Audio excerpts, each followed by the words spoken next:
Bom dia a todos. Pessoal, rapidamente fazendo uma recapitulação aí do que nós já vimos, tá?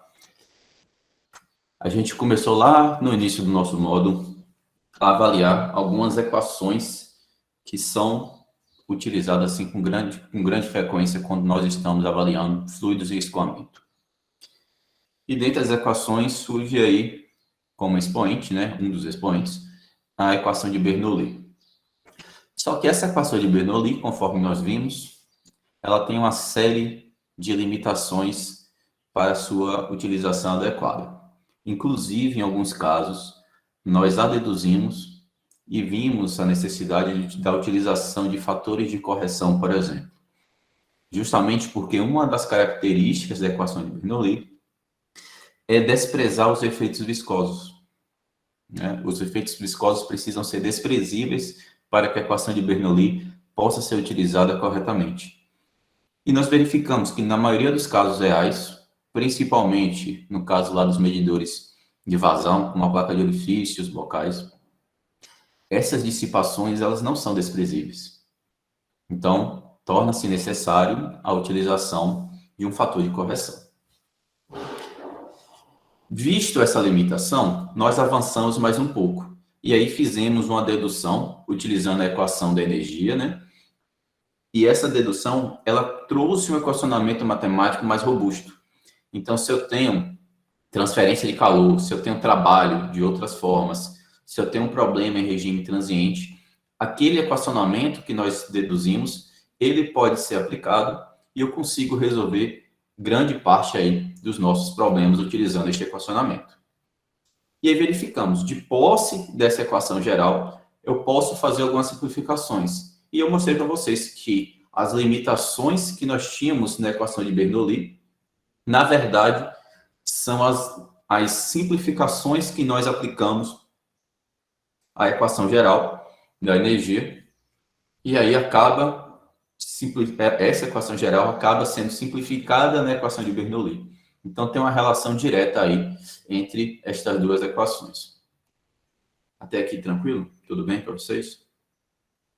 Tranquilo, professor.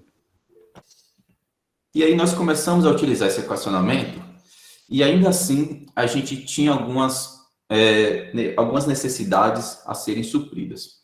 Por exemplo, nos problemas que nós resolvemos até agora, a gente ou era dado no problema ou a gente calculava de uma forma direta a perda de carga, por exemplo. Então, era fornecido a variação de velocidade, variação de pressão, a potência da bomba, e aí eu conseguia calcular a perda de carga. Ou então, já era dado no problema a perda de carga. Ou então era dito que a perda de carga poderia ser negligenciada. Isto não é a metodologia comum a ser aplicada. Inclusive, eu falei para vocês que isso seria algo quase que uma engenharia reversa, né?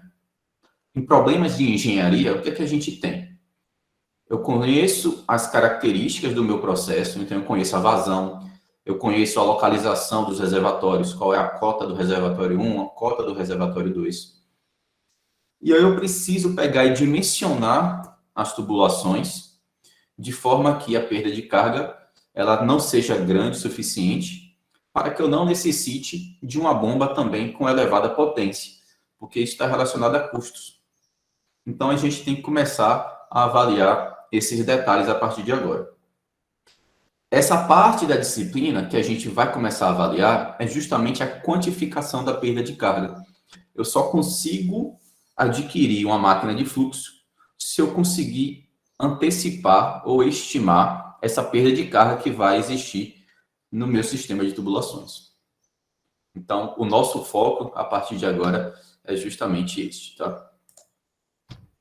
Então, a gente, utilizando a equação geral da energia, chegamos nesta seguinte expressão, em que era desconsiderado a transferência de calor, o trabalho, né, o trabalho exercido por outras fontes, tá, externas aí, considerando apenas o trabalho da máquina de fluxo, né, trabalho de eixo e o trabalho de cisalhamento. Então, eu tenho uma expressão que é relativamente simples de ser avaliada. E aí nós fizemos algumas atividades e verificamos que talvez a maior dificuldade seja interpretar o problema para identificar qual é o equacionamento que eu devo utilizar, tá? Então, está aqui um fluxogramazinho indicando como as energias elas entram e saem do meu volume de controle. Quando eu faço isso, eu estou justamente entendendo essa quantificação da dissipação de energia.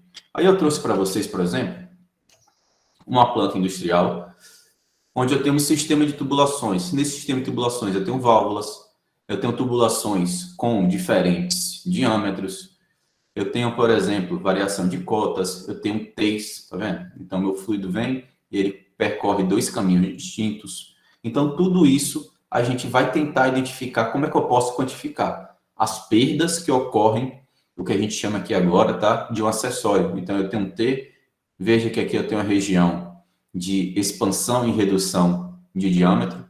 Quando vocês olham para esta seção aqui no meu sistema de tubulações, o que é que vem à mente da gente? Isso aqui está relacionado a quê? Essa partezinha aqui.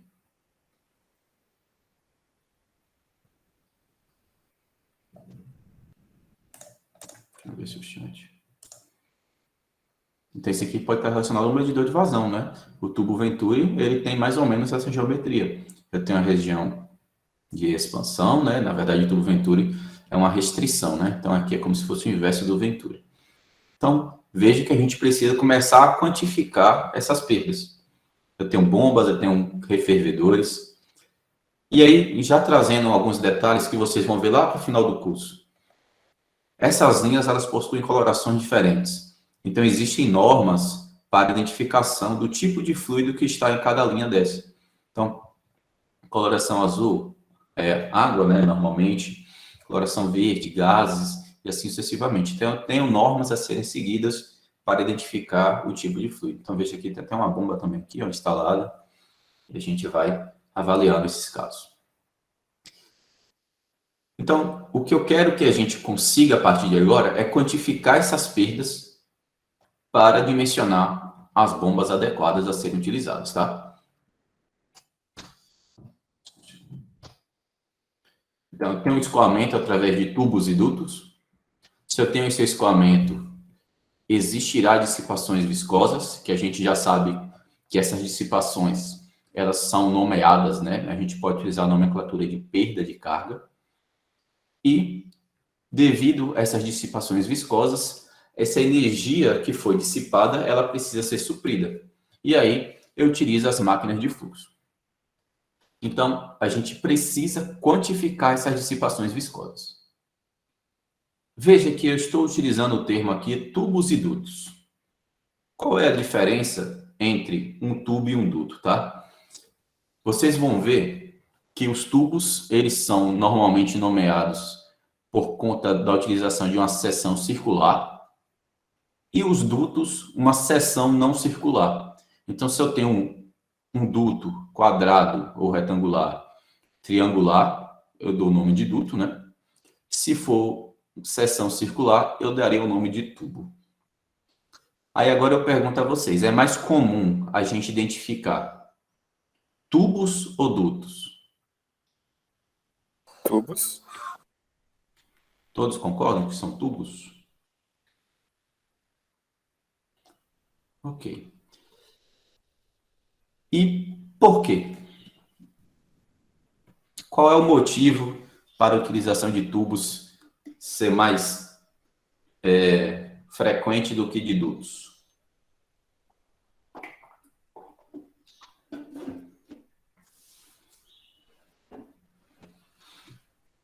Não, a gente consegue dutos e tubos de mesma área. Contato com as paredes da tubulação, ela vai ser mais, assim, menos brusca com o líquido, perdendo menos energia. Não, também não. Vai facilitar o fluxo? Talvez facilite. Mas olha só o motivo. Na hora que eu tenho uma tubulação circular, a pressão que está ali sendo distribuída ao longo daquela seção, ela é distribuída uniformemente, porque eu não tenho quinas, por exemplo. Então, eu tenho uma pressão uniforme em torno da minha tubulação, em torno da seção circular dessa tubulação. Quando eu começo a utilizar dutos, eu vou ter pontos de picos de pressão nas quinas. E normalmente essas quinas são os pontos de maior fragilidade. Normalmente são pontos de solda, por exemplo. Então, se eu tenho uma região de elevada pressão e de baixa resistência mecânica, eu tenho uma tendência maior a ter acidentes. Então, por isso que a gente identifica com maior frequência tubos ao invés de dutos. Aí existem outras características aí que podem ser avaliadas, tá? E aí, na prática, vocês também verão essas nomenclaturas. Normalmente, quando eu tenho escoamento de gases, mesmo que o tubo tenha seção circular, nós chamaremos de dutos. Então, se eu tenho um fluido na fase gasosa, normalmente a nomenclatura duto é utilizada. Não é à toa que existem aí os gasodutos, né? Mesmo sendo circulares, nós o nomeamos como dutos. Então, a principal característica que faz com que tenha uma maior frequência de utilização dos tubos é a resistência mecânica, é a ausência desses picos de pressão. Tá claro que aí para vocês? Vocês conseguiram compreender ou não? Tá Sim. claro, professor? Professor, Foi. e em quais casos a gente vai aplicar um duto, no caso? Quando o seu escoamento ele tem uma baixa pressão e você está utilizando um gás como um fluido de escoamento. E você quer fazer também um aproveitamento de espaço. Então, se você tem uma região ali retangular e você quer utilizá-la por completo, você pode fazer um duto que se encaixe perfeitamente naquela seção. Tá claro? Tá, sim, professor, obrigado. Por nada. Aí eu tenho outra explicação para vocês. Tem sim, né? Os dutos, normalmente, eles vão ser mais caros, tá? Porque as indústrias de fabricação, elas focam muito em tubos. Então, se eu tenho já uma maior produção de um determinado formato, eu tenho maior oferta, né? Então, ocorre uma diminuição de preço. Em qual dos dois casos eu tenho uma maior tendência de incrustação? Tubos ou dutos?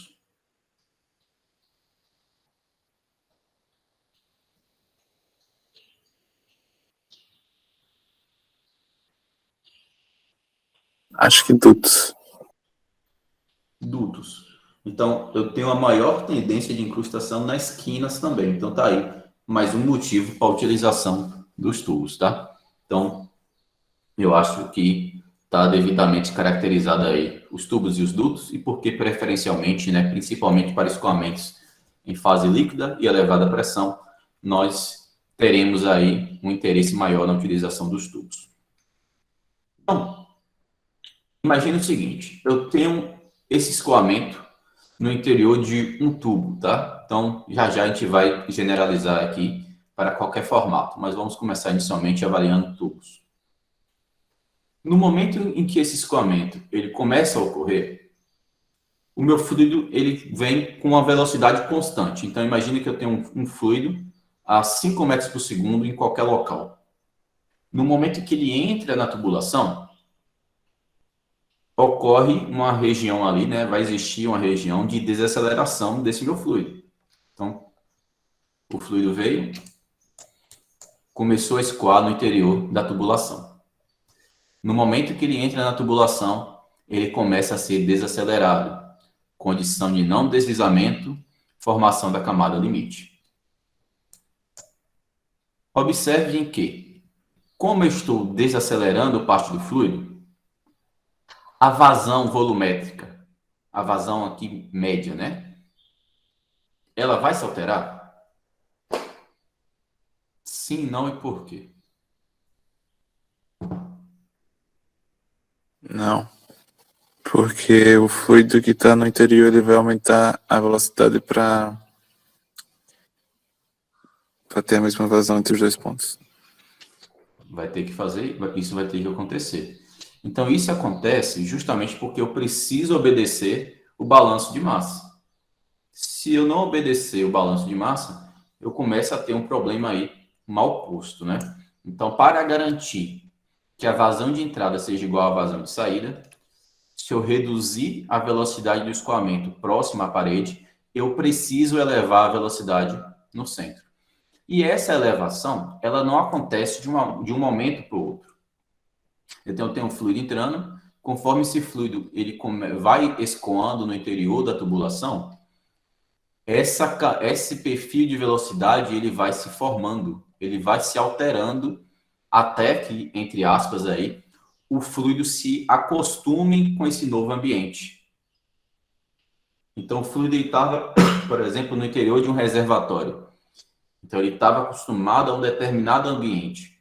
Ele começou a fluir no interior da tubulação, leva-se aí um determinado comprimento, né? Aqui não seria tempo, seria o comprimento, para que ele se acostume a esse novo habitat.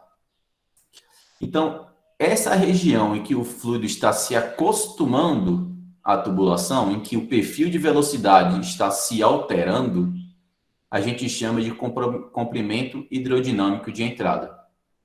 Só que vai chegar um momento em que esse perfil ele vai se estabelecer. Ou seja, independente da posição daqui para frente, o perfil de velocidade ele vai se repetindo ao longo da posição. E aí nós chamamos de escoamento hidrodinamicamente plenamente desenvolvido. Por que essa nomenclatura um pouco maior? Porque vocês irão ver, por exemplo, no transporte 2, vai ter a região termicamente plenamente desenvolvida. Fenômeno de transporte 3, vai ter a região onde a concentração, o perfil de concentração estará plenamente desenvolvido. Então, aqui estou falando que o perfil de velocidade estará plenamente desenvolvido. Tranquilo até aqui? Alguma dúvida? Tranquilo. E como é que eu consigo quantificar isso? Então, vamos voltar lá para o cálculo, tá? Para a gente começar a entender e a trazer os conceitos que nós vimos lá em cálculo 1, 2, 3, para não ficar as coisas aí soltas, né? Sem amarração devida. Se o perfil de velocidade ele não está mais se alterando, veja, a velocidade entre um ponto e outro se altera? Sim, porque eu tenho um perfil de velocidade. Próximo à parede a velocidade é zero. Conforme eu vou me distanciando da parede, a velocidade vai aumentando. Só que essa direção em que a velocidade está se alterando é a posição radial. O perfil de velocidade, ele não está avaliando a variação de velocidade na direção radial. O perfil de velocidade, se eu quero avaliar se ele está plenamente desenvolvido ou não, é em relação à direção axial, nesse caso aqui, definido por x. Então, se eu tenho um perfil de velocidade deriva em relação a x, se ele estiver hidrodinamicamente plenamente desenvolvido, essa derivada é igual a zero. Se for diferente de zero, quer dizer que existe uma aceleração, quer dizer que a velocidade ainda está se alterando, a velocidade pontual, tá? Ainda está se alterando ao longo do tempo. Vejam que aqui no desenho tem uma linha tracejada. Essa linha representa a velocidade média, tá? Então, a velocidade média ao longo da posição, ela não se altera. Apenas as velocidades pontuais. Tá claro para vocês esses conceitos? No caso, se a gente tiver o perfil de velocidade na entrada, conseguir derivar ele igualar a zero em relação a x, a gente tem como saber qual a distância necessária para ele atingir o equilíbrio? Tem sim. Só que tem um método ainda um pouco mais simples do que isso, Matheus. Imagine que, como a gente tem esse tipo de sistema com elevada frequência, já são feitos testes experimentais para identificar qual é este comprimento em que o perfil de velocidade é estabelecido.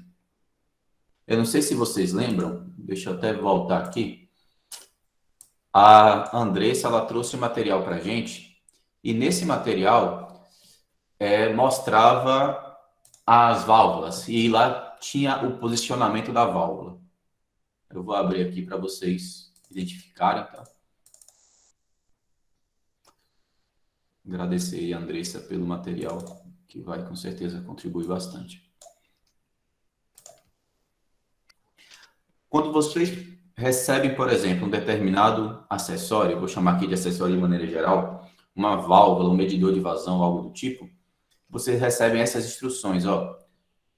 O posicionamento desse medidor de vazão. Então, por que é indicado isso daqui? Após, por exemplo, uma curva, o meu fluido ele mudou de comportamento. Então, eu preciso que um espaço ou uma distância seja avaliada para que haja a regulamentação desse escoamento novamente. Então, eu tenho aqui, por exemplo, uma região de entrada, né, onde houve uma mudança, o perfil de velocidade vai se alterando, e no momento em que o fluido passa pelo medidor, esse perfil de velocidade ele precisa estar plenamente desenvolvido para que eu tenha uma medida correta. Então, está aqui um exemplo prático do porquê que a gente precisa avaliar este conceito. Ficou claro para vocês? Sim. Isso daí é uma avaliação que ocorre para muitos dispositivos de medição, tá? Então, medidores de vazão, alguns medidores de temperatura, eles precisam ser avaliados o posicionamento corretamente, tá? Medidor de pressão, principalmente. Então, cuidado com esses detalhes, pelo amor de Deus, tá? Então, veja que no momento em que eu faço essa derivação e identifico, olha, a velocidade não depende, né? A derivada da velocidade em relação a x é igual a zero, eu estou falando que a velocidade não depende mais de x, depende apenas de r. Então, isso daqui é o resultado do escoamento estar plenamente desenvolvido. A velocidade deixou de variar com a direção x. Ela é dependente apenas de r. Este conceito nós iremos revê-lo com uma frequência muito grande no nosso terceiro módulo. São algumas observações deste tipo que vai facilitar a resolução lá dos perfis de velocidade, das equações de Navier-Stokes, dentre outros critérios que nós vamos avaliar. Alguém tem alguma dúvida? Então, está aqui o meu escoamento, formação do perfil de velocidade, velocidade média, condição não de deslizamento, né, camada limite. Aí eu tenho os dois casos, né? Eu preciso conhecer qual é o comprimento hidrodinâmico de entrada e quando o escoamento está plenamente desenvolvido. Eu posso pegar, por exemplo, e colocar, vou até voltar, e colocar um tubo, vários tubos de pitot no centro da tubulação. Então, como o tubo de pitot, ele não mede a velocidade média, ele vai medir ou aferir a velocidade pontual, eu insiro o tubo de pitot em várias posições e verifico a partir de qual comprimento a velocidade pontual deixou de variar com a direção x. É uma metodologia para avaliar o comprimento hidrodinâmico de entrada. Eu posso utilizar, por exemplo, um medidor do tipo Venturi para avaliar quando é que ocorreu ou quando é que foi atingido o comprimento hidrodinâmico de entrada?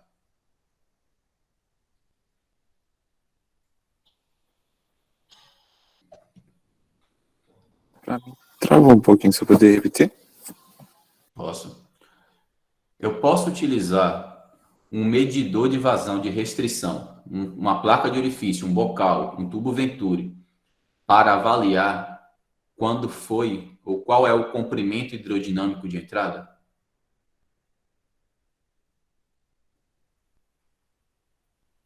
Acredito que não. Por que não? Tem dois motivos Porque principais. com o tubo Venturi, ele já vai ter uma alteração no perfil de velocidade. Então, a gente já está modificando a distância que ele vai ter para se adaptar. Concordo. Mas tem outro motivo também. A Lara está falando aqui mais ou menos no chat. Quando eu utilizo um Venturi, um bocal, uma placa de orifício, ele vai aferir a velocidade média. E a velocidade média não se altera ao longo da posição. Então, a gente não consegue identificar qual é o comprimento hidrodinâmico de entrada. Tá claro para vocês esses dois detalhes? O primeiro é que ele vai promover uma modificação no meu escoamento. E o segundo é que ele mede velocidade média e a velocidade média é constante. Tranquilo, gente? Ok. Tranquilo. Deu não, Dani? Vamos lá. Vamos voltar. Dani, no momento que eu coloco, por exemplo, veja, o que é o comprimento hidrodinâmico de entrada? É uma distância na qual o meu escoamento tem o seu perfil de velocidade estabelecido. Então, se eu colocar um bocal ou uma placa de orifício, esse perfil de velocidade ele vai continuar estabelecido ou ele vai sofrer alterações?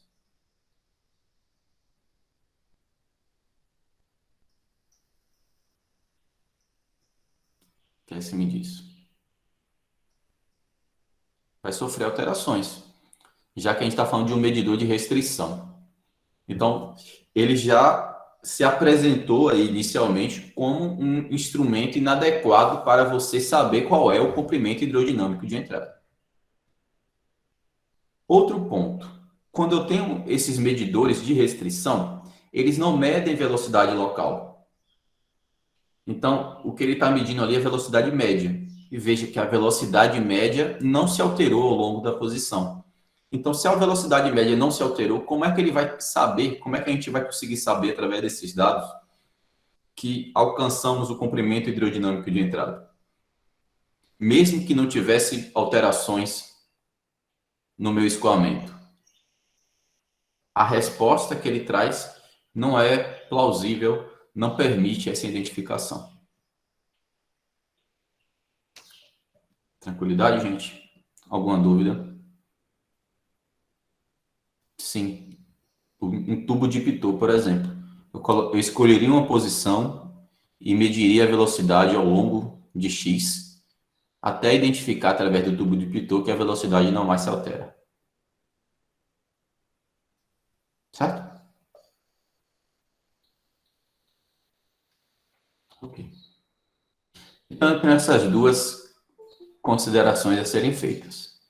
Então, comprimento hidrodinâmico de entrada, perfil de velocidade dependente da posição axial. Eu vou até colocar a palavra axial aqui. E comprimento, escoamento hidrodinamicamente plenamente desenvolvido, perfil de velocidade estabelecido. Então, quando a gente está trabalhando com tubulações, um tipo de função, eu já trouxe para vocês essas funções antes, tá? Vou repetir aqui para vocês. São as funções parabólicas, caso o escoamento seja laminar, e funções de ordem n, caso o escoamento seja turbulento. Então, se eu tenho essa função, eu já estou identificando através dela que o meu escoamento está plenamente desenvolvido. Por quê? Porque a velocidade só depende de R, não depende de X ou de Z, a depender da coordenada que você seleciona. Como é que eu calculo a velocidade média daqui? Faço a integração da velocidade na área, né, dividido pela própria área. E nós já fizemos exercícios em relação à determinação dessa velocidade média. Vocês lembram desse exercício? Sim, não. Sim. Se não lembra, eu passo o exercício de novo para vocês. Gigante não, era só uma integraçãozinha aqui.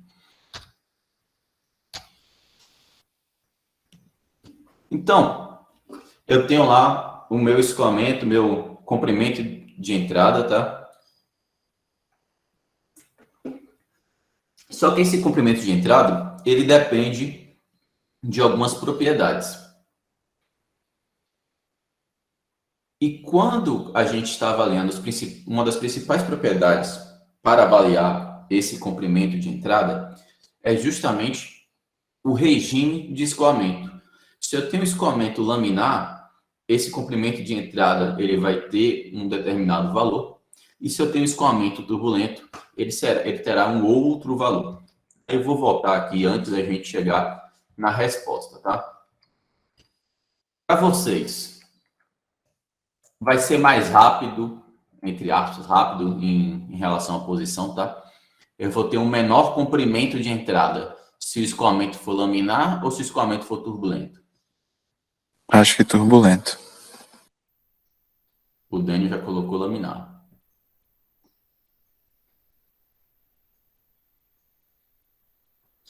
E aí, o que é que os demais acham? Ih, rapaz. Comprimento de entrada, hidrodinâmico de entrada. Então, observe o seguinte. O pessoal está achando que é laminar. Eu vou deixar a resposta no laminar por enquanto, tá? E vamos entender o porquê que não é o laminar. Quando eu tenho escoamento, eu tenho a formação da camada limite. A camada limite, ela é maior quando o escoamento é laminar ou turbulento? Laminar. No laminar. Então, o que ocorre? Se a camada limite é maior no escoamento laminar, eu preciso de um maior comprimento para que ela se desenvolva. Essa figurinha aqui, essa primeira, ela é típica de um escoamento turbulento, por exemplo. Um escoamento turbulento, ele não tem esse formato parabólico que o laminar tem. A camada limite, ela é bem curtinha. Então, ela rapidamente se forma. Então, veja que logo no início, o meu escoamento, se fosse turbulento, ele já tinha adquirido a forma de turbulento. Quando é laminar, eu preciso de um maior comprimento para que a camada limite se desenvolva por completo e assim o perfil de velocidade também. Então, o escoamento laminar, ele é um escoamento mais ordenado, tem uma maior camada limite, ele precisa de um maior comprimento hidrodinâmico de entrada. Então, cuidado com isso e vocês vão ver a diferença de magnitude que tem esse comprimento a partir de agora. Tá claro para vocês esse conceito? Vocês conseguiram visualizar? Sim. Fez sentido para todo mundo? Sim. Ok. Beleza. Então, vamos juntos. Então, eu tenho escoamento laminar. E aí, no escoamento laminar, eu tenho algumas características, tá? Então, eu coloquei aqui, laminar e turbulento. Vou mostrar duas figurinhas para indicar essas características. Essa daqui, por exemplo, foi uma questão da primeira avaliação, né? Alguns de vocês foram sorteados aí para falar sobre o experimento de Reynolds. Na época, a gente conversou sobre esse escoamento, né? Sobre esse experimento. E o que é que Reynolds fez? Ele injetou um traçador, um corante, e verificou o comportamento deste corante. Se o corante permanecia em forma de filete, ordenado, eu tinha o escoamento laminar. Se esse corante começava a apresentar uma dispersão, eu tinha o escoamento turbulento. E Reynolds fez isso avaliando tanto o diâmetro da tubulação, quanto a velocidade de escoamento e as propriedades do fluido. Então, ele fez para água, óleos, suspensões coloidais, né, polímeros e assim sucessivamente. E observou o comportamento desse corante.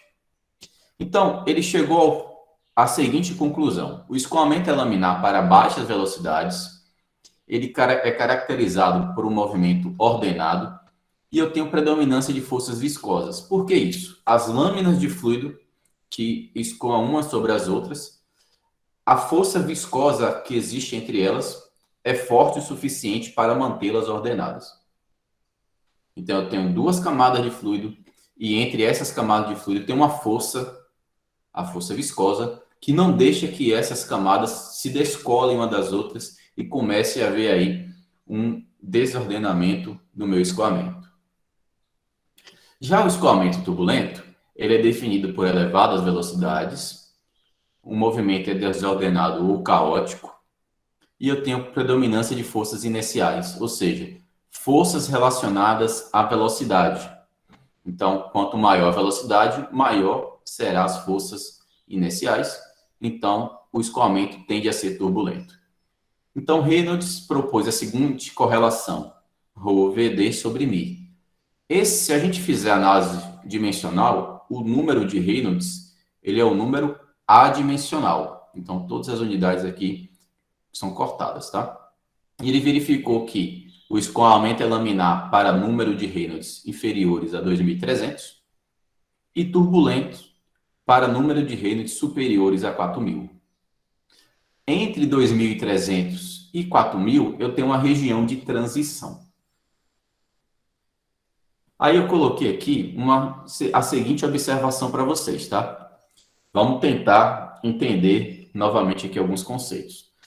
Esse número de Reynolds 2.300 e esse número de Reynolds 4.000 não são números mágicos. Então, Reynolds ele fez um teste em laboratório para pegar e avaliar esse número adimensional. Quando eu vou para a prática, quando eu vou lá para o chão de fábrica, eu tenho algumas alterações no meu sistema. Então, por exemplo, eu tenho vibração nas tubulações, eu tenho mudança de temperatura, eu tenho variação de rugosidade da tubulação. Então, todos esses critérios, e veja que Reynolds nem avalia o efeito da rugosidade, tá? Precisam ser incorporados também para que eu tenha certeza do tipo de escoamento que eu estou lidando. Então, esse número de Reynolds 2.300 e 4.000 são apenas valores norteadores. Então, você vai ter um indicativo de que você estará avaliando um escoamento laminar. Você terá um indicativo que estará avaliando o escoamento turbulento. Tá bem? Então, óbvio, se o número de Reynolds der 50.000, eu não tenho nem dúvida que eu estou avaliando um escoamento turbulento. Se o número de Reynolds der um valor igual a 10, eu não tenho dúvida que eu estou avaliando o escoamento laminar. Agora, se o número de Reynolds ficar 2.250, será mesmo que é laminar? Eu tenho que identificar, eu tenho que avaliar melhor o meu sistema. Tá claro para vocês?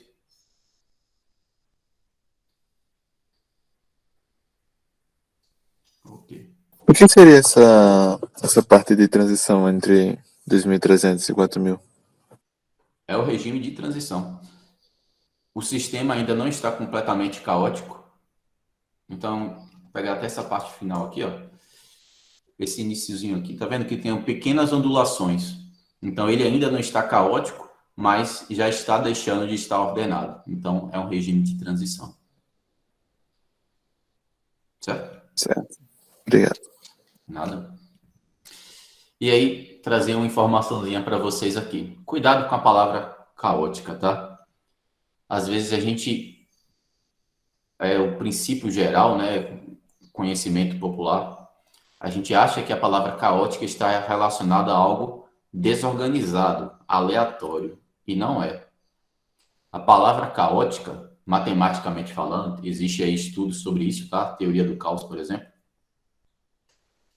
É um estudo onde a gente avalia regiões de probabilidade.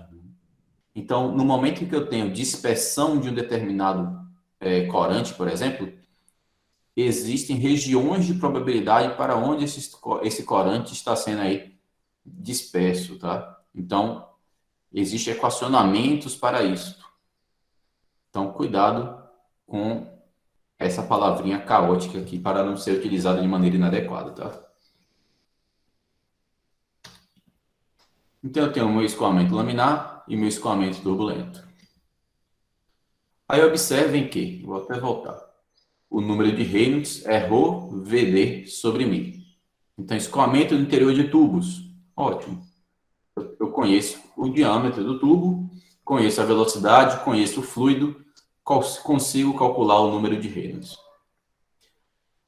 Agora, e se eu estiver lidando com um duto? Um duto triangular, eu não tenho mais o diâmetro. Como é que a gente pode calcular o número de Reynolds?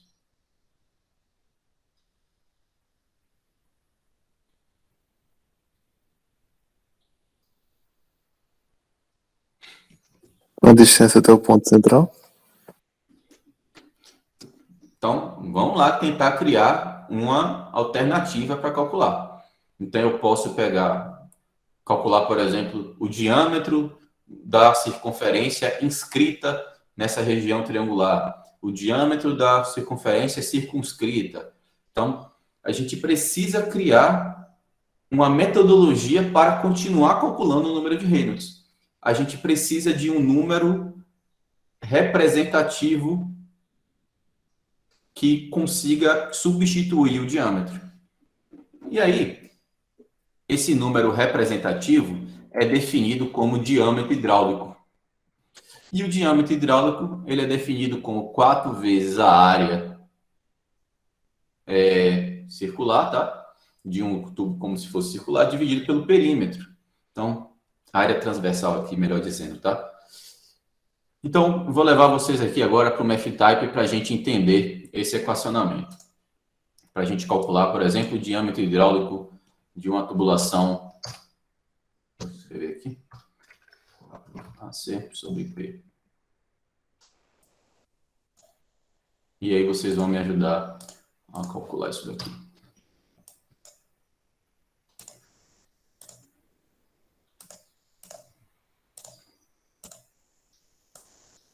E vocês vão ver que esse tipo de observação vai surgir muito aqui durante nossos estudos. A gente precisa conhecer qual é alguns valores que representam o nosso equacionamento. Então, a gente vai chamar isso de comprimento característico, inclusive, tá?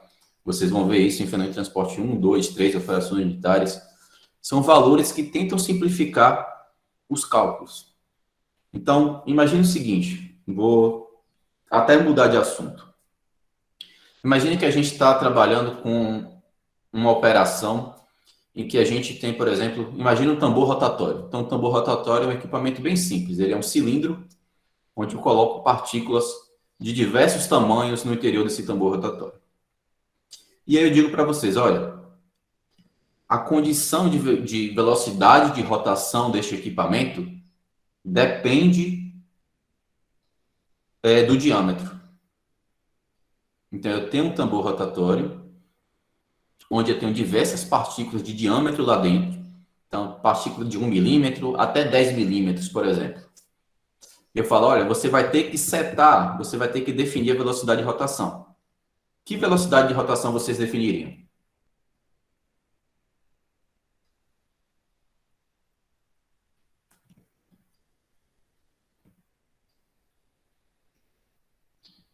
Como é que a gente pode pegar e fazer essa estimação?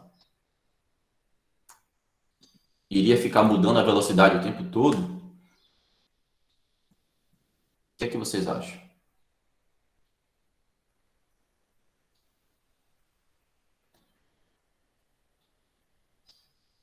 Não sei, acho que se a velocidade for muito grande, ela vai meio que jogar as partículas menores para cima, alguma coisa assim.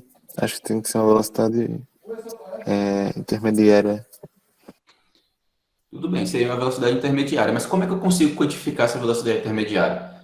Não é a velocidade, por exemplo, para partículas de 5 milímetros.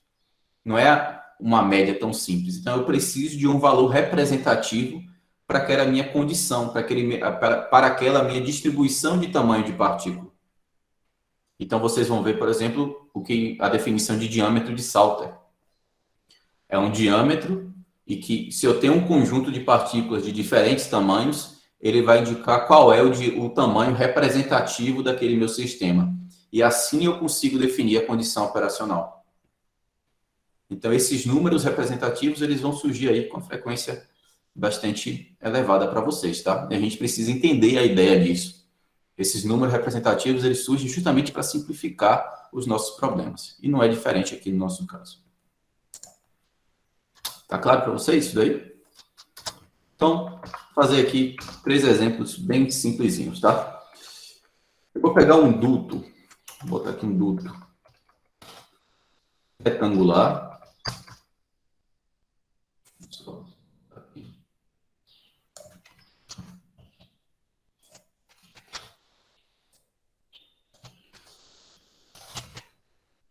E um duto triangular.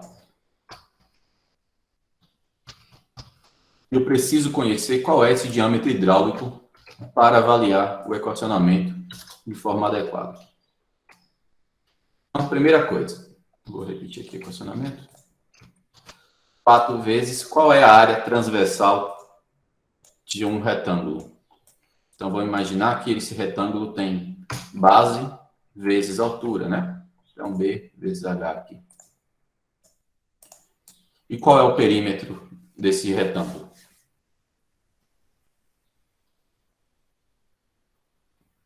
Dois b mais 2h. 2B mais 2H. Então, vou botar o 2 em evidência.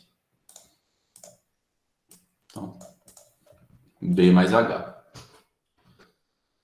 Então, veja que o diâmetro hidráulico de um tubo retangular, vira 2, né? É simplesmente 2BH sobre B mais H. Então, a gente não tem tanta dificuldade assim, né, para definir esse diâmetro. Veja que são formas simples de calcular valores representativos, comprimentos característicos. Mesma coisa se o tubo fosse triangular. Lembre-se disso, tá? Imagine que eu vou pegar um triângulo equilátero. Como é que ficaria nosso equacionamento?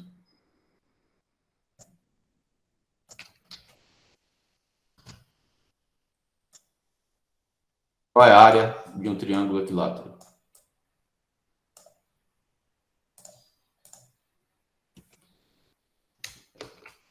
Mas a gente não tem altura, a gente só tem o tamanho das arestas.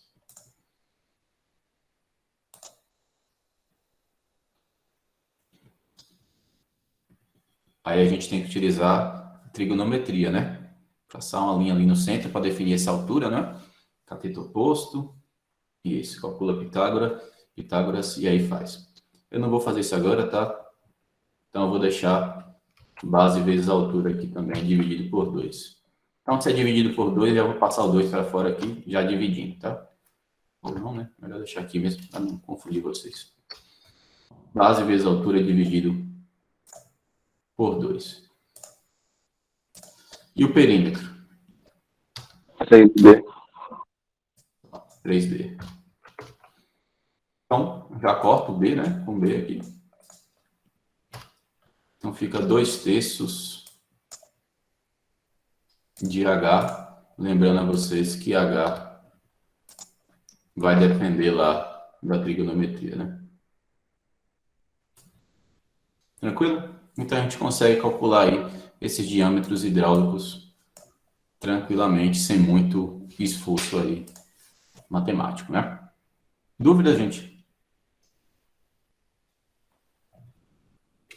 Como é que sabe que isso é representativo? Qual é o erro que a gente tem considerando isso? O erro que você tem, considerando isso? Mateus, isso daqui é feito utilizando testes experimentais. Então, a gente propõe algumas formas de calcular e identifica qual é a forma mais viável, que mais se aproxima daquilo que acontece em uma tubulação circular. Você vai ver que, no final, tem até uma observação a ser feita, que os cálculos de perda de carga, eles são estimativas. Por que eles são estimativas? Justamente por conta dessas imprecisões que nós vamos tendo aí ao longo dos cálculos. No final, a gente calcula a perda de carga e no momento em que avaliamos a colocação de uma máquina de fluxo, a gente tem ali um fator de segurança a ser utilizado, que é justamente por conta dessas imprecisões. Certo? Certo. Obrigado. Nada. Normalmente o fator de segurança é de 10% a 15%. Tá? Não são erros tão grosseiros assim, não.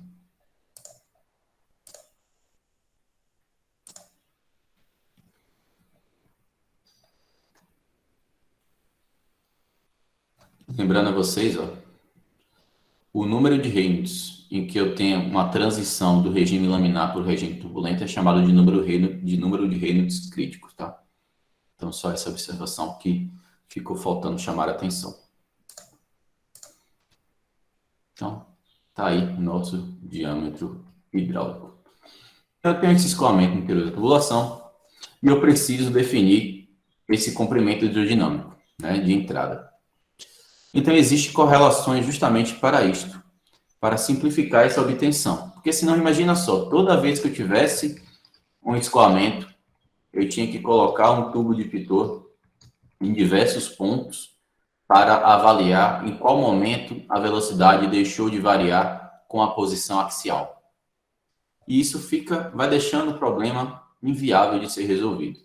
Então, o comprimento hidrodinâmico de entrada, definido pela letrinha aqui, ó, LH, né, pela sigla LH, dividido pelo diâmetro, é função do número de Reynolds. Por que é função do número de Reynolds? Escoamento laminar tem uma tendência de ter um maior comprimento de entrada. E a gente vai ver isso a partir de agora. Vocês vão ver que, olha a correlação para o escoamento laminar. LH sobre D é igual a 0,0575 vezes Reynolds. E o turbulento, LH sobre D, é igual a 1.359 vezes Reynolds elevado a 1/4.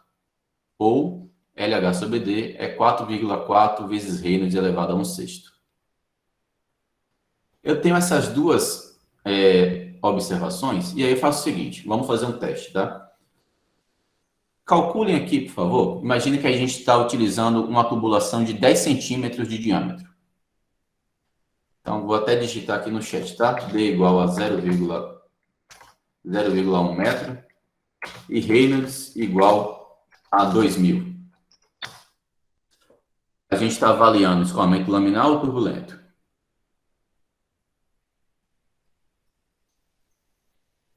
Não me decepcione, por favor. Laminar.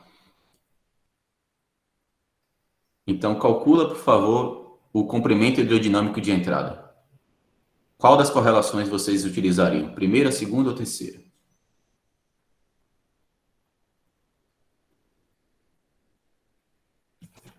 E fala o valor, por favor.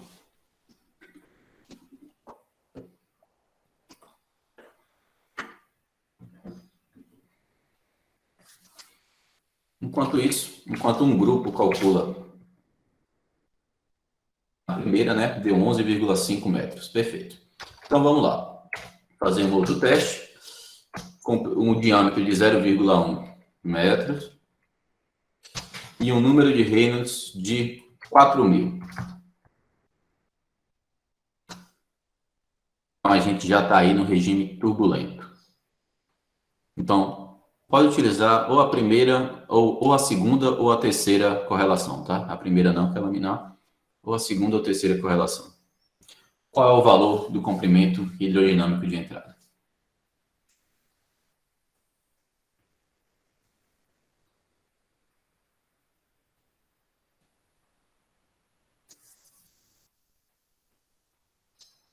Pronto.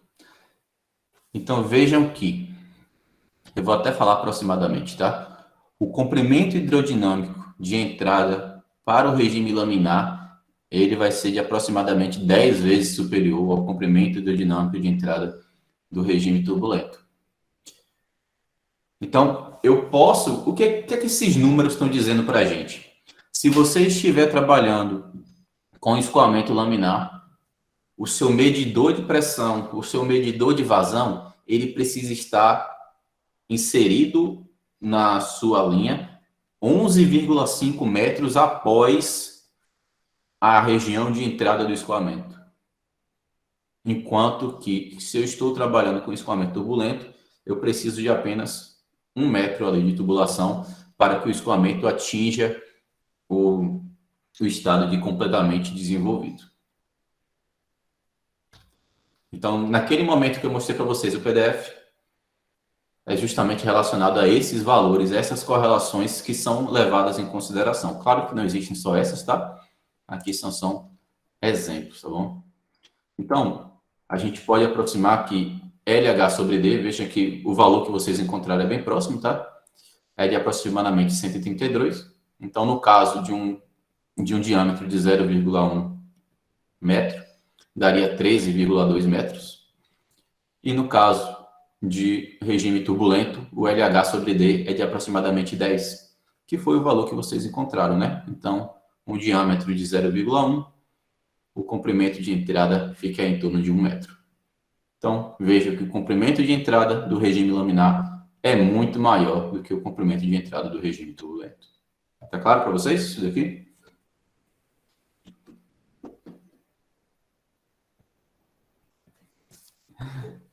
Vamos que vamos. Então, por que que isso existe, tá? Então, vamos lá entender alguns conceitos aqui um pouco mais aprofundados, e aí nas próximas aulas vocês vão entender melhor. Quando eu tenho escoamento laminar e escoamento turbulento, eu preciso entender qual dos dois vai ter uma maior dissipação de energia. Como é que eu posso identificar isso?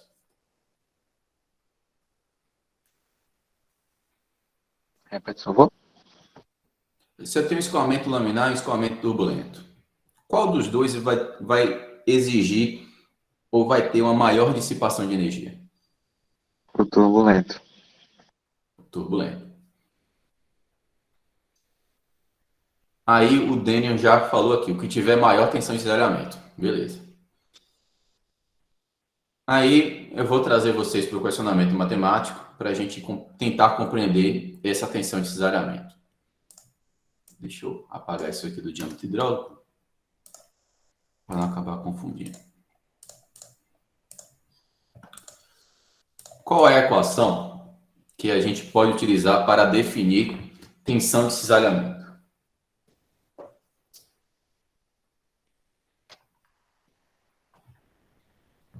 É a equação de Newton pela viscosidade. Lei de Newton da viscosidade. Então, ó, vou colocar aqui tal é igual a menos μ. Deixa eu encontrar o μ.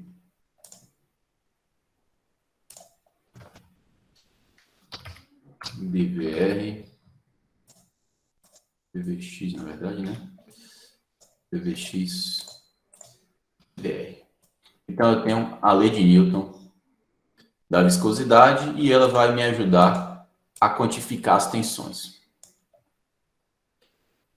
Aí observem que tanto laminar quanto turbulento, essa primeira parte aqui do equacionamento, ela é igual para os dois. O que eu preciso avaliar é justamente dVx dr. O que significa fisicamente dVx dr? Vamos tentar Variação da entender. velocidade com a distância radial. Perfeito. Então, quanto maior a variação de velocidade ao longo da direção radial, maior vai ser a tensão, né? Então, avaliando aqui em módulo, porque esse valor aqui será da derivada será negativo. Então, quanto maior essa variação de velocidade na posição radial, maior vai ser este valor e, consequentemente, maior será a tensão. Acho que está lá no slide 8. Aqui. Vou pegar essa imagem aqui. Olha só o que acontece quando o escoamento é turbulento, representado aqui por esse segundo perfil de velocidade. A velocidade sai de zero e rapidamente ela chega aqui próximo da velocidade média. Já no escoamento laminar, a velocidade sai de zero e lentamente ela vai sendo incrementada. Em qual dos dois casos eu tenho uma maior variação de velocidade em uma curta distância? Turbulento. No turbulento. Então, a equação de Newton, a lei de Newton da viscosidade, ela explica o porquê que o escoamento turbulento terá uma maior dissipação de energia. Tá lá. Eu vou ter uma maior tensão. Então, é justamente isso. Esse equacionamento me traz, ó. Então, primeiro, eu já sei que o escoamento turbulento eu vou ter uma maior tensão do que o laminar e, por isso, maior dissipação de energia. E assim, como vocês viram ali, na região de entrada. Na região de entrada, a maior parte do escoamento vai estar na mesma velocidade, né? Nas regiões, nos pontos iniciais. e eu vou ter uma variação de velocidade muito drástica próxima à superfície. Então, eu terei uma maior tensão, maior dissipação de energia. Então, conforme o escoamento ele vai se desenvolvendo, eu vou ter um perfil de velocidade menos agressivo, né? Uma variação mais atenuada de velocidade na direção radial, a tensão vai diminuindo, até que o escoamento fique plenamente desenvolvido e essa tensão ela pare de variar ao longo da posição axial. Tudo bem para vocês? Tá claro? Quem não entendeu, levanta a mãozinha aí. Tem uma mãozinha aqui, pode clicar nela. Repito. Ó, vamos tentar fazer aqui uma correlação deste gráfico com aquela imagem que a gente estava avaliando da formação do perfil de velocidade. Quando eu tenho um perfil de velocidade se desenvolvendo, a maior parte, principalmente no início do escoamento, a maior parte das linhas, elas estão numa mesma velocidade. Eu vou voltar lá, tá? Slide 5. A maior parte das linhas, elas estão na mesma velocidade. Então, eu tenho uma mudança repentina de velocidade próxima à parede. Se eu tenho uma grande variação de velocidade em um pequeno espaço, eu tenho uma elevada tensão de cisalhamento. Concorda?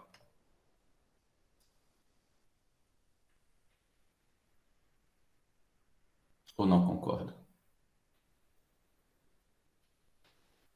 Então, veja, eu tenho uma tensão muito grande aqui no início. Conforme o perfil de velocidade ele vai se formando, essa mudança de velocidade ela vai ficando menos agressiva. Então, eu vou diminuindo a tensão de cisalhamento ao longo do meu escoamento, até que o perfil de velocidade ele fique estabelecido, ou seja, estou com o escoamento hidrodinamicamente plenamente desenvolvido, e então, como ele não vai se alterar mais, a tensão de cisalhamento também não mais se altera. Não é que ela é zero, é que ela deixa de se alterar ao longo da posição. Tudo bem?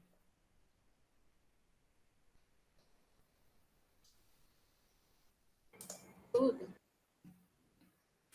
Quem não entendeu, fala aí, por favor.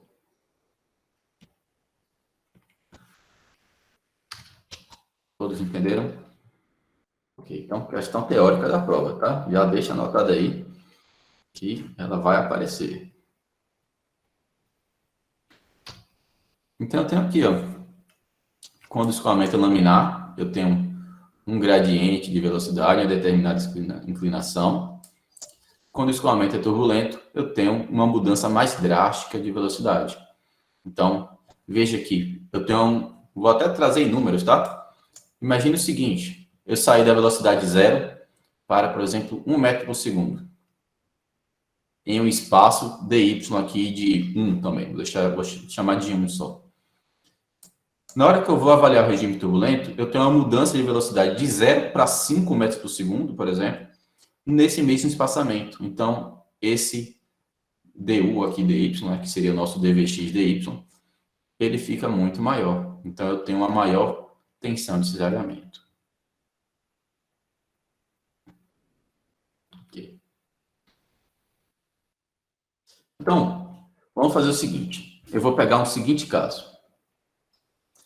Meu escoamento ele é laminar, o estado está estacionário, ou seja, não há variação temporal, o fluido é incompressível, propriedades físicas constantes, então não muda a massa específica, não muda a viscosidade, e o escoamento está plenamente desenvolvido, hidrodinamicamente plenamente desenvolvido. Aí eu vou até chamar a atenção de vocês para um detalhe aqui, tá? Quando eu falo que o escoamento está hidrodinamicamente plenamente desenvolvido, eu estou dizendo que a velocidade não se altera com a posição axial, por exemplo, né? O escoamento não se altera naquela direção. O perfil de velocidade está mantido. Quando eu falo apenas escoamento plenamente desenvolvido, como está abrangente quer dizer que a temperatura não está variando mais com aquela posição, a velocidade não está variando com aquela posição e a concentração não está variando com aquela posição. Então, cuidado com isso também, tá? Então, se o escoamento é laminar, eu não vou ter movimento na direção radial, apenas escoamento na direção axial. Estacionário, não há aceleração. Fluido incompressível quer dizer que não muda a massa específica, então as propriedades são constantes e o escoamento está plenamente desenvolvido. Então, eu vou pegar um elemento de volume e vou fazer um balanço de forças. Então, eu peguei aqui um elemento de volume cilíndrico, que é uma geometria que representa o meu problema, já que eu estou lidando com escoamento no interior de tubos. E eu vou tentar identificar quais são as forças que atuam. Então, eu tenho pressão, por exemplo, apontada sempre para o centro do meu volume de controle. Então, lembrando que pressão não é força, né? Mas como nós temos a área, nós conseguimos transformar pressão em força. E temos a tensão. Tensão também não é força, mas nós temos a área aqui e conseguimos avaliar também as tensões. Então, eu tenho tensão e tenho pressão. Veja que eu não estou avaliando de uma parede até outra, tá? Imagine que eu peguei um elemento de volume cilíndrico em qualquer ponto do meu escoamento. Então, é um cilíndrozinho ali no meio do escoamento, tá? No seio do escoamento. Eu vou fazer a realização desse balanço. Então, eu tenho pressão em X, pressão em X mais ΔX. Aí, observe que o sinal é negativo de X mais ΔX, justamente porque é contrário ao escoamento. E eu multipliquei pela área. Quem é a área? O elemento de área é 2π RdR. Veja que se a gente pegar e fizer a integração de 2π RdR, vai aparecer, por exemplo, π, vai aparecer r ao quadrado sobre 2, corta, corta, vai ficar πr ao quadrado. Vocês conseguem avaliar isso, gente? O elemento de área em coordenadas cilíndricas? Sim. Ok. Então, tem um elemento de área aqui relacionado à pressão e tem o elemento de área relacionado à tensão. A tensão é essa área superficial. Quem é a área superficial? 2πr vezes essa distância. A distância é o dx. São valores infinitesimais. Então, tal em r e tal em r mais ΔR. Mesma coisa aqui, sinais contrários. Eu tenho um elemento de fluido, por exemplo, tentando puxar esse elemento para a direita e o elemento de fluido superior tentando retardar ele, puxando para a esquerda. Então, por isso que eu tenho sinais contrários também. Então, veja que o equacionamento é muito tranquilo. Transformei pressão em força, transformei tensão em força. Quando eu faço essas observações, não entendeu o dx? Vamos lá. É a área lateral, Daniel. Quem é a área lateral? 2πr vezes essa variação aqui de direção aqui, né? Esse comprimento. Quem é esse comprimento? dx. A gente tem x aqui em x mais ΔX, né? Então, seria o ΔX avaliado infinitesimalmente, seria o dx.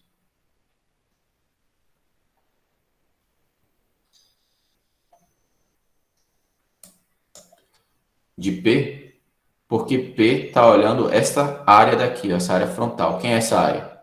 Não envolve x em lugar nenhum, não é? O tal é que pega a área lateral e a pressão, a área frontal aqui. Vocês conseguem visualizar isso? Como é que está aí? Você poderia repetir o significado físico do balanço da tensão? É um balanço de força que a gente está fazendo.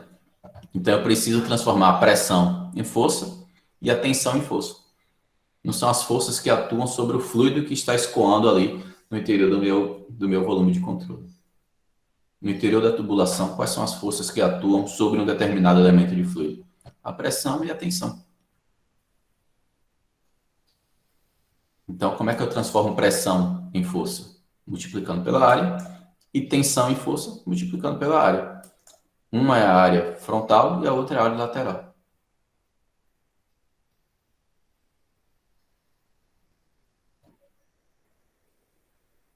Tranquilo ou não tranquilo? O que é que vocês estão aí pensando, pelo No amor de Deus? caso, o que eu tô em dúvida é nos sinais da atenção, positivo e negativo. Tá, vamos lá. A gente está avaliando aqui como se fosse apenas um elemento de fluido. Mas eu tenho um outro elemento de fluido, por exemplo, abaixo, um outro elemento de fluido acima, por exemplo. Então, imagina que esse elemento de fluido de baixo, ele tem velocidade maior do que este daqui. Então, ele vai tentar arrastar esse elemento de fluido para a direita, não vai?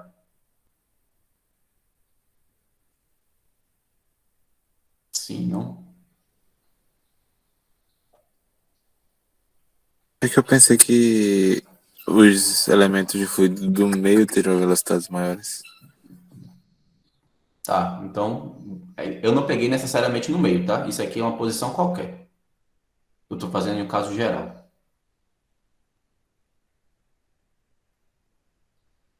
Tá A gente, certo. a gente faz o equacionamento que ele é válido para qualquer ponto. Então, eu parti do princípio que eu posso até mudar, tá? Pegar aqui a velocidade é maior na parte superior e menor na parte inferior.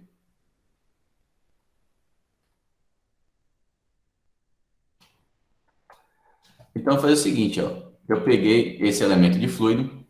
Como o fluido que está abaixo, ele possui velocidade superior, ele tende a acelerar esse elemento de fluido que a gente está avaliando. Então, a tensão, ela aparece com sinal positivo. Eu estou aumentando a velocidade. Já aqui, nesse elemento de fluido que está superior, eu tenho uma menor velocidade. Então, ele tende a retardar. Por isso que a tensão ela vai ter um efeito negativo sobre ele.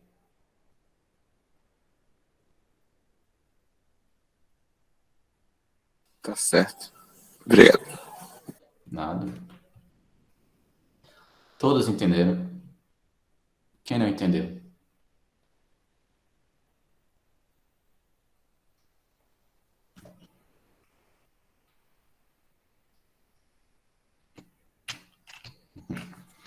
Ok. Então, por que estou igualando a zero? Justamente porque está em estado estacionário. Então, eu só fiz reorganizar aqui, tá? Se eu dividir tudo, por exemplo, por 2π, 2π dr dx, então a gente vai montando nosso equacionamento. Na hora que a gente monta o equacionamento, a gente chega nos conceitos que nós já vimos anteriormente, os conceitos de derivada. Então, eu tenho a derivada da pressão e a derivada da tensão aqui, vezes R. Então, eu tenho R dp dx mais d, a derivada de R tal, sobre dr igual a zero. Esse equacionamento, ele está indicando o seguinte: se eu tenho a presença de tensão no meu escoamento, eu vou ter a variação de pressão nele também. E esta relação matemática, esse equacionamento matemático, é que me diz como essas variações elas ocorrem. Então, isso daqui, por exemplo, é uma equação diferencial. Isso aqui seria parcial, tá? Que a gente precisaria resolver. Aí observe o seguinte: a equação de Newton, por exemplo, da viscosidade, ela é uma expressão onde eu tenho uma derivada. Na hora que eu coloco uma derivada dentro de outra derivada, de uma expressão que não é tão simples, esse equacionamento matemático ele vai ficando muito complexo. Então, imagine só que se eu tivesse que pegar e quantificar a tensão em cada ponto do meu sistema para pegar e determinar a variação de pressão, para pegar e determinar a perda de carga, ficaria algo um pouco complexo, tá? Mesmo considerando, por exemplo, a tensão como constante, nós teríamos alguns probleminhas aí em quantificar essa tensão. Então, nas próximas aulas, o que a gente vai tentar identificar é justamente formas de estimar essa perda de carga aqui por conta dessa dificuldade da tensão. Então, eu sei que eu preciso quantificar a tensão, porém a tensão é algo de difícil quantificação. quais são as propostas de determinar estes valores? Como é que surge aí algumas observações? E aí a gente vai utilizar os balanços justamente para avaliar a perda de carga, tá? Então veja que está relacionado aqui, P1 menos P2 aparece aqui no equacionamento geral e aparece também no balanço de energia. Então a gente consegue facilmente determinar essas perdas através dessas avaliações. E é por isso que nós vamos utilizá-las, tá? Dúvidas?